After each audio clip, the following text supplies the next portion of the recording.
Praise the Lord. Faith വോയിസിലേക്ക് എല്ലാവരെയും ഞങ്ങൾ സ്വാഗതം ചെയ്യുന്നു. സുഭാഷിതങ്ങളുടെ പുസ്തകം 16-ാം അധ്യായം 1-ാം തിരുവചനം ഇങ്ങനെ വെളിപ്പെടുത്തുന്നു: മനുഷ്യൻ പദ്ധതികൾ വിഭാവനം ചെയ്യുന്നു, അന്തിമമായ തീരുമാനം കർത്താവിൻ്റെതത്രേ. സ്നേഹമുള്ളവരെ, മനുഷ്യന്റെ പ്രത്യേകത അവന് ചിന്താശക്തി ഉണ്ട് എന്നുള്ളതാണ്. അവൻ ചിന്തകളാൽ തൻ്റെ ജീവിതത്തിലെ ഭാവി പദ്ധതികൾ മുൻകൂട്ടി പടുത്തുയർത്തുന്നു. എന്നാൽ മനുഷ്യന്റെ പദ്ധതികൾ പലപ്പോഴും തകർന്നു വീഴുന്നത് നമുക്ക് കാണുവാൻ സാധിക്കും. തൻ്റെ പദ്ധതികൾക്കനുസരിച്ചാണ് മനുഷ്യൻ ജീവിക്കേണ്ടതെന്ന് ദൈവം ആഗ്രഹിക്കുന്നു. ദൈവം പറയുന്നത് അനുസരിക്കുവാൻ പലപ്പോഴും മനുഷ്യൻ തൽപരനാകുന്നില്ല. മറിച്ച് തൻ്റെ പദ്ധതിക്കനുസരിച്ച്, തൻ്റെ ആഗ്രഹങ്ങൾക്കനുസരിച്ച് ദൈവത്തെ കൊണ്ടുവരുവാൻ മനുഷ്യൻ ശ്രമിക്കുന്നു. ഇത് വെറും മിഥ്യയാണെന്ന് നാം തിരിച്ചറിയണം. ഇന്ന് ദൈവത്തെ വഹിക്കുന്ന, മറ്റുള്ളവർക്ക് ദൈവത്തെ കൊടുക്കുന്ന, ദൈവഹിതത്തിനനുസരിച്ച് ജീവിക്കുന്ന മക്കളായി നാം മാറണം. നാം എത്രയൊക്കെ ദൈവത്തിൽ നിന്ന് ഓടി ഒളിച്ചാലും അവിടുന്ന് തൻ്റെ പദ്ധതികൾ നമ്മിൽ പൂർത്തീകരിക്കും.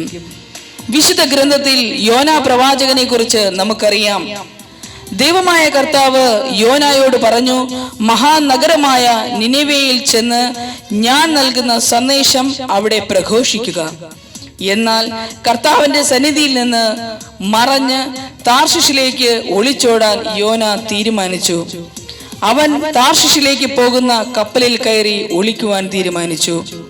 സ്നേഹമുള്ളവരെ, ഇതുപോലെ കർത്താവിന്റെ സന്നിധിയിൽ നിന്ന് പലപ്പോഴും നാം ഓടിയൊളിക്കുവാൻ തീരുമാനിക്കും.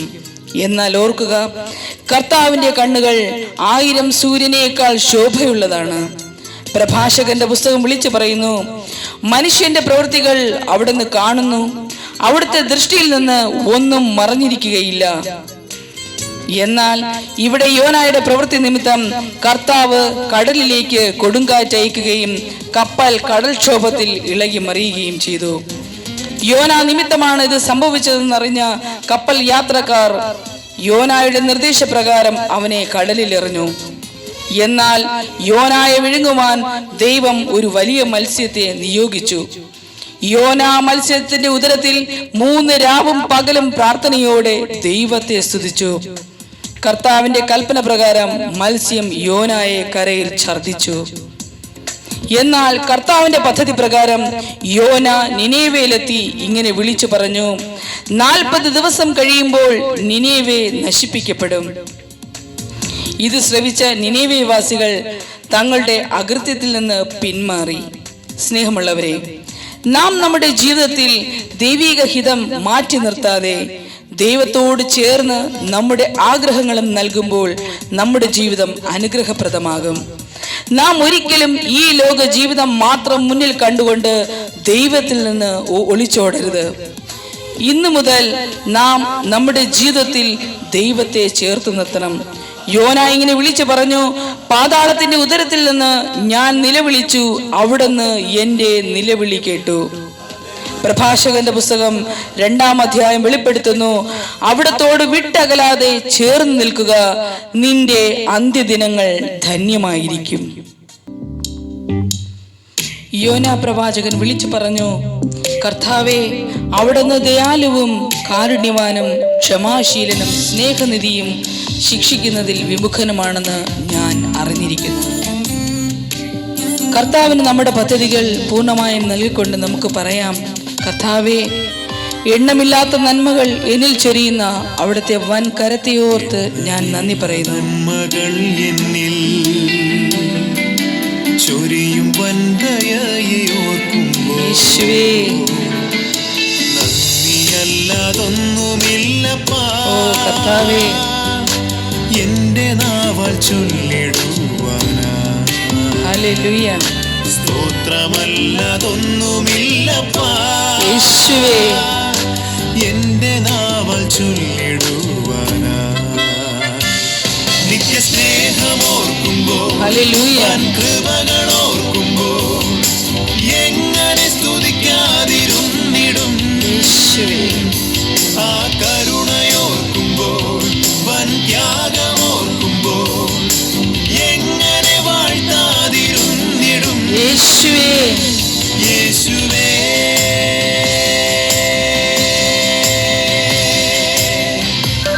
സാധുവാകുന്ന എന്നെ സ്നേഹിച്ച് സ്വന്തം ജീവൻ എനിക്കായി തന്ന സ്നേഹമേ, ഞാൻ അങ്ങയെ സ്തുതിക്കുന്നു. എൻ്റെ നാവാൽ അങ്ങേക്ക് സ്തുതി പാടാതിരിക്കുവാൻ എനിക്ക് എങ്ങനെ സാധിക്കും? ഇന്ന് ഞാൻ ജീവിക്കുന്നത് പോലും യേശുവേ അങ്ങയുടെ ദാനം കൊണ്ട് മാത്രം. സ്നേഹിച്ചു സ്വന്ത ജീവൻ തന്ന സ്നേഹമേ, യേശുവേ നീയല്ലാതൊന്നുമില്ലപ്പാ. ഓ എൻ്റെ അപ്പനായ യേശുവേ, എന്റെ നാവാൽ ചൊല്ലിടുവാനാ സ്തോത്രമല്ലാതൊന്നുമില്ലപ്പാ. സ്തോത്രമല്ലാതൊന്നുമില്ലപ്പാ.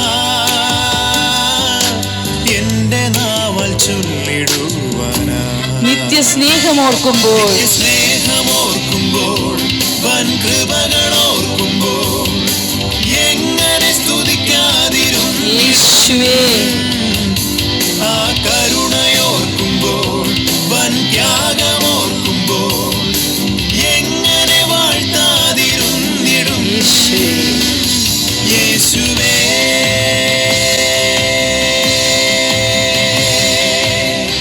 കാൽവരിയിൽ എനിക്കായി നിറഞ്ഞു തുളുമ്പിയ സ്നേഹം ഓർക്കുമ്പോൾ എൻ്റെ കണ്ണുകൾ ഈറനണിയുന്നു.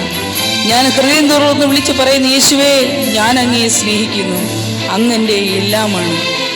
ഞാൻ അങ്ങിൽ നിന്ന് അകലാതിരിക്കുവാൻ അവിടത്തോട് എന്നെ ചേർത്ത് നിർത്തണമേ.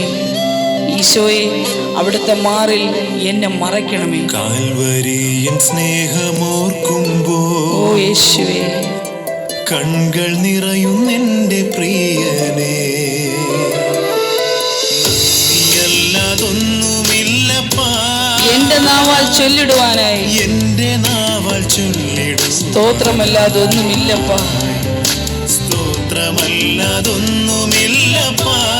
യേശുവേ, എന്റെ നാവാൽ ചൊല്ലിടും അവിടുത്തെ നിത്യസ്നേഹം ഓർക്കുമ്പോൾ, നിത്യസ്നേഹമോർക്കുമ്പോൾ, ആമേൻ.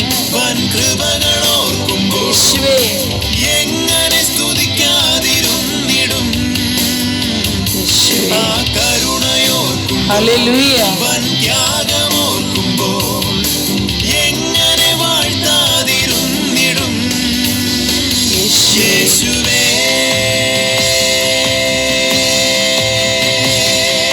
ഇന്ന് കർത്താവായ യേശു ക്രിസ്തു നിങ്ങളെ എല്ലാവരെയും സമൃദ്ധമായി അനുഗ്രഹിക്കട്ടെ എന്ന് ഞങ്ങൾ പ്രാർത്ഥിക്കുന്നു.